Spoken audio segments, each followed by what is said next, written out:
과연 어떤 변호사를 선임을 해야 될까? 돈이에요. 뭐 아니면 도, 승소 아니면 패소. 안녕하세요. 서초동 사람들의 진영애 변호사입니다. 제가 지난 시간에 재판에 대해서는 형사적인 재판, 또 민사의 재판, 이 두 가지 크게 나누어서 이 두 가지 재판에 대해서 좀 말씀을 드렸는데요. 사실은 우리나라 재판이 이게 혼자서 하기가 사실은 참 쉽지가 않아요. 그거는 일종의 전문적인 용어도 등장하고 또 절차도 굉장히 평소에 접해볼 수 있는 절차는 아니기 때문에 사실은 그런 부분을 도와줄 이 전문가의 도움이 사실은 필요하다고 볼 수 있죠. 그 전문가가 바로 변호사인데요. 오늘은 이 수도 없이 많은, 우리나라만 해더라도 굉장히 많은 이 다양한 변호사가 있는데 과연 어떤 변호사를 선임을 해야 될까? 즉 좋은 변호사는 어떤 변호사이고 또 피해야 할 위험한 변호사는 어떤 변호사일지에 대해서 제가 모든 것을 낱낱이 다 드러내서 말씀드려볼까 해요. 일단 변호사를 찾아가서 상담을 해보시거나 만나보신 적이 얼마나 되시는지 잘 모르겠어요.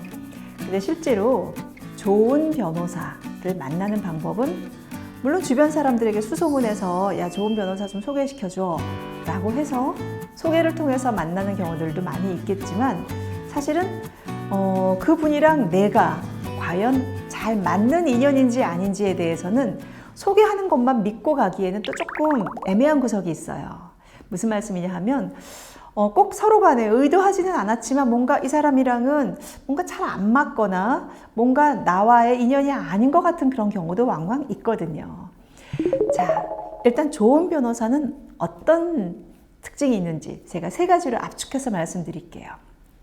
일단 첫 번째로는요, 이 변호사가 제일 먼저 갔을 때 사실은 변호사 사무실을 찾아가면 그 변호사를 통해서 이제 상담이라는 걸 먼저 하잖아요.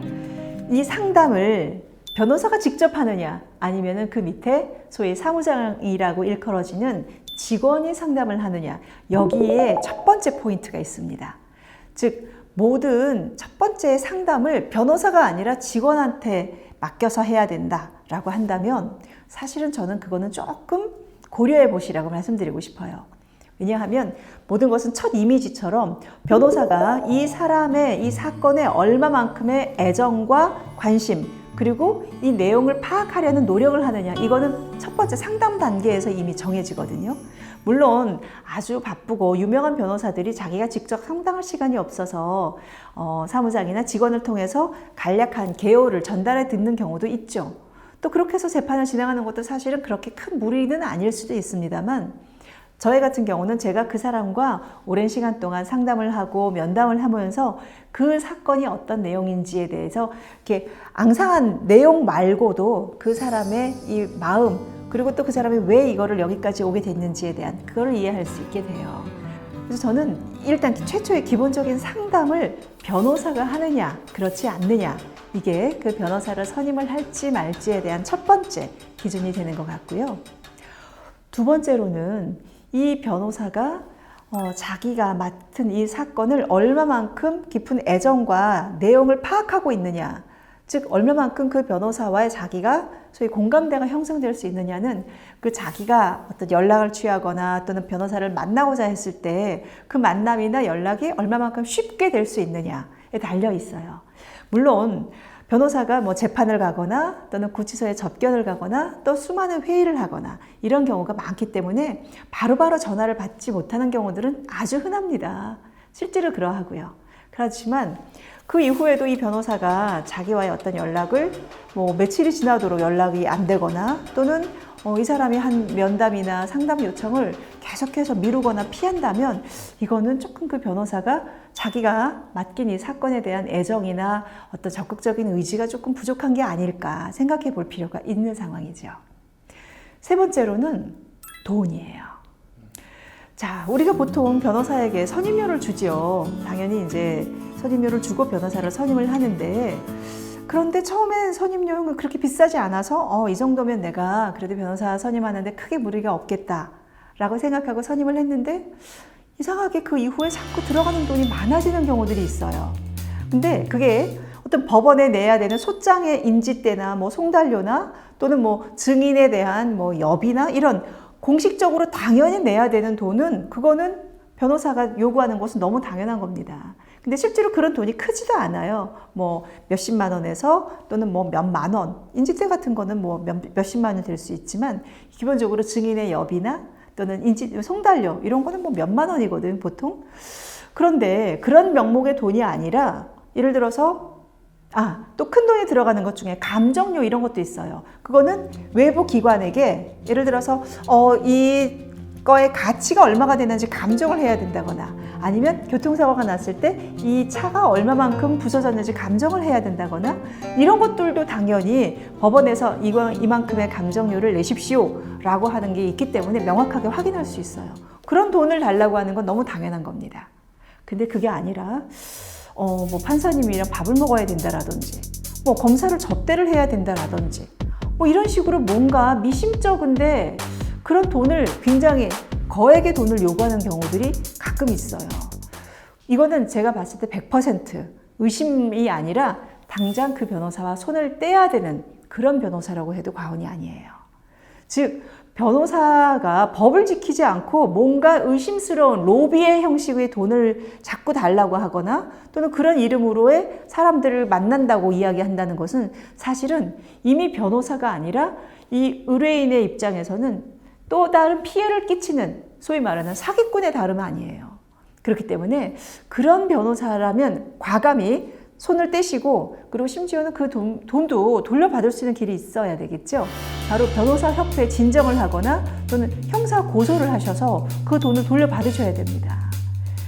이제는 변호사 숫자도 굉장히 많아져서 예전처럼 변호사가 무조건 변호사는 곧 뭐 법적으로 문제가 없는 사람 이렇게 하는 시대는 좀 지난 것 같아요. 그렇기 때문에 제가 아까 말씀드린 좀 그런 위험한 변호사 그런 돈을 맹목적으로 많이 요구한다든지 또는 나의 사건에 대해서 관심이 별로 없고 연락을 자꾸 피한다든지 상담이나 면담이나 이런 것들을 변호사가 아닌 직원을 시킨다든지 이런 경우라면 사실은 그 변호사는 제가 봤을 때는 좋지 않은 변호사를 넘어서 위험한 변호사일 수 있어요. 그렇기 때문에 이런 변호사는 과감히 손을 뗄 거를 고려해 보실 필요가 있습니다. 자, 근데 사실 변호사를 찾아가면 제일 먼저 드는 걱정이 내 사건을 과연 이겨줄 수 있을까라는 걱정도 있으시지만 두 번째로는 변호사의 비용이 과연 어느 정도가 적정할까, 즉 변호사 선임료가 어느 정도여야 하지? 이런 생각들을 많이 하시죠. 사실은 변호사 비용이라는 것은 무슨 뭐 공산품처럼 가격이 딱 정해져 있는 것이 아니기 때문에 뭐 심지어 무료에서부터 아주 거액의 뭐 몇 억이라는 그런 돈도 선임료로 해야 되는 경우들도 왕왕 있어요. 그렇기 때문에 뭐 무료라고 해서 뭐 당연하게 공짜가 좋은 거거나 아니면 되게 큰 거액을 요구한다고 해서 그 변호사가 이상하거나 또는 당연하거나 그렇지는 않습니다만 그래도 어느 정도의 선은 필요하겠죠. 일반적으로 소송의 경우에 저는 너무 싸게 부르는 변호사도 저는 조금은 신뢰가 안 가야 된다고 생각해요. 글쎄요, 제 선에서라면 저는 한 500만 원에서 1000만 원 정도의 선임료가 적절한 서로 쌍방, 변호사든 의뢰인은 간에 적절한 수준이 아닌가 싶어요. 왜냐하면 이 보통 소송이라는 게 짧게는 몇 개월에서 길게는 1년 이상이 가기도 하거든요. 근데 그 소송을 하는 동안에 내가 한 푼의 돈도 없이 어느 변호사가 그런 변호사는 참 한마디로 영리를 목적으로 하는 일종의 이 사업인데 한 푼의 돈도 받지 않고 하는 그런 국선 변호가 아닌 다음에는 그러기는 사실은 쉽지 않거든요. 그렇다면은 굉장히 큰 성공보수금을 약정을 했거나 그런 경우가 아니라면 사실은 뭐든지 적정한 비용을 내고 내 사건에 대한 애정을 쏟아달라 이렇게 이야기하는 게 맞을 텐데요. 그 비용은 제가 생각했을 때는 500만 원에서 1000만 원 정도 선이면 하나의 소송, 1년도 넘게 끌 수 있는 소송에 대한 적절한 신뢰를 또 너무 큰 부담이 되지 않는 선이 아닌가 싶습니다. 그리고 또 한 가지는 변호사를 선임할 때 많이들 물어보시는 게 승소율이 어떻게 되세요? 이렇게 물어보는 경우들이 흔히 있는데요. 사실은 많은 경우는 재판이 꼭 뭐 아니면 도, 승소 아니면 패소 이렇게 끝나는 경우만 있는 건 아니에요. 예를 들어서 내가 저 사람한테 이만큼의 손해를 입었으니까 손해배상을 해달라 라는 청구를 했을 때 그게 100% 다 받아들여지거나 전혀 받아들여지지 않는 게 아니라 그 금액 중에서 일정한 액수가 서로 간에 서로 너도 이만큼을 잘못한 게 있으니 그만큼은 좀 고려되어야 한다라고 해서 손해배상 액수가 적어지기도 하고, 또는 내가 생각했었던 것보다 다른 방향으로 소위 이 사건이 뭐 아니면 도인 승소나 패소가 아니라 조정이나 합의로 이끌어지는 경우들이 상당히 많이 있어요. 그렇게 해서 끝나는 사건들이에요. 근데 그런 경우는 사실 이걸 딱히 승소 또는 패소라고 할 수는 없거든요. 그리고 실제로 그렇게 승소와 패소보다는 합의로 이끌어져서 끝내지는 경우에 재판이 훨씬 더 낫습니다. 왜냐하면 우리나라 법원에 그런 게 있어요. 최선의 재판보다 차선의 조정이 낫다. 왜냐하면 재판으로 승소와 패소가 결정이 되면 승소한 사람은 다 물론 좋겠지만 패소한 사람 마음에는 응어리가 져요. 그래서 어떻게든 간에 내가 저 사람에게 만약에 항소나 상고를 할 수 있으면 할 거고요. 만약에 이 사건에서 할 수 없다 하더라도 다른 식으로라도 다시 저 사람한테 뭔가를 내가 하고 싶은 마음이 생기겠죠. 그러면 재판이 끝도 없이 이어지는 경우들이 아직도 많이 왕왕 있어요. 그거보다는 서로 간에 이 자리에서 조금은 서로 양보를 하더라도 더 이상 두 사람 사이에서 갈등이나 앙금이 없게 해주는 이 합의나 조정이 나중에 돌이켜 봤을 때 훨씬 더 좋은 결론으로 이끌어지는 경우들이 있어요. 그러기 위해서 사실은 판결보다는 조정이나 중재 또는 합의로 가야 되는 경우가 더 좋은데, 그런 것들을 단순히 다 무시하고 그래서 승소율이 어떻게 됩니까? 이렇게만 따져보기에는 우리나라의 재판이 많은 경우는 조정과 합의로 이루어진다는 것을 잘 모르시는 말씀이기도 해요. 조정은 무승부라고 표시하면 아니요, 그렇지 않습니다. 조정은 무승부 이런 건 없죠. 네. 그렇기 때문에 사실은 변호사의 승소율, 이거는 일반 분들이 생각하시기에는 굉장히 중요한 것 같지만 실제로 이 법원의 재판을 해보면 반드시 승소율이라는 것이 그렇게 연연할 필요가 없다는 것도 금방 아시게 될 거예요. 하지만 사실은 그런 마케팅을 하시는 분들일수록 저는 위험하다고 생각합니다. 왜냐하면 우리가 무슨 영화나 특히 미국 법정 드라마 이런 것에 보면 정말 변호사가 수단과 방법을 가리지 않고 막 승소를 하고 그런 장면들이 있잖아요. 근데 말 그대로 수단과 방법을 가리지 않고, 이 대목이 되게 중요해요. 법은 곧 정의에 대한 실현입니다. 그런데 내가 수단과 방법을 가리지 않고 상대방을 패소시키고 상대방을 망하게 하는데 사실은 그에 대한 대가가 전혀 없을 수 있을까요? 그렇지 않아요. 그렇기 때문에 모든 것을 내가 수단과 방법을 가리지 않고 이겨주겠다라는 것은 어찌 보면 굉장히 악마의 유혹이라고 보셔도 돼요. 물론 내가 감정상으로는 어떤 식으로든 간에 나는 이기고 싶죠.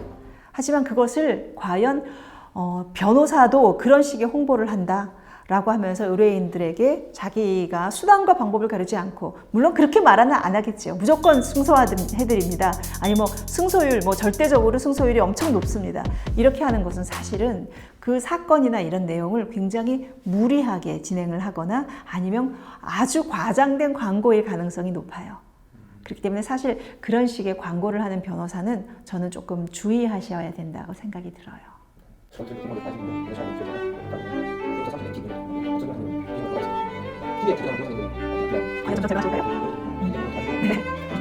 네. 앞으로도 계속해서 궁금한 점 하나하나를 다 알려드리겠습니다. 다음 시간에 만나요.